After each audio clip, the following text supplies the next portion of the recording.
একটি ক্রিকেট খেলায় সৌরভ ও শচীনের রানের অনুপাত 6:7, সৌরভ ও রাহুলের রানের অনুপাত 11:8, শচীন ও রাহুলের রানের অনুপাত কত? তাহলে এই যে সৌরভ আর শচীনের রানের অনুপাত এইটা রয়েছে, এটাকে আমরা একটু উল্টে লিখি।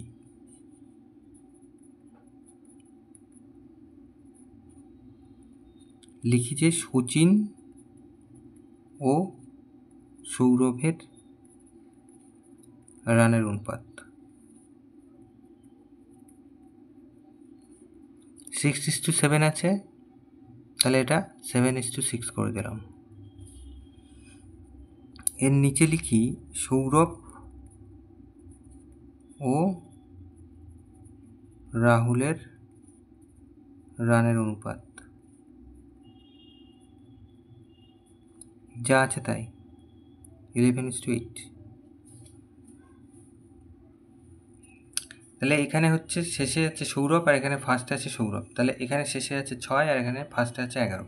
এই দুটোকে আমরা একই করার চেষ্টা করব। তাহলে কি করে করব? এই যে 6 আর 11 লসাগু করব। তাহলে 6 11 66 হবে লসাগু। সেই 66কে এই যে 6 × 11 66 হবে লসাগু।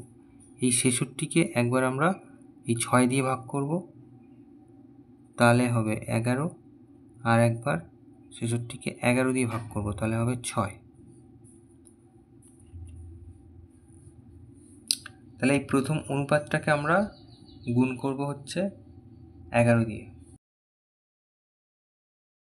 তো লিখব 7 × 11 = 6 × 11। তাহলে এর থেকে পাওয়া গেল 7 11 77 আর 6 11 66।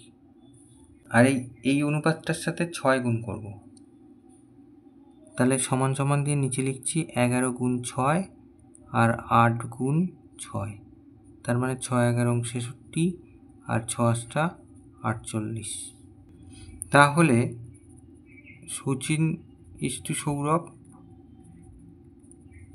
কত পেলাম? 77:66। আর সৌরভ = রাহুল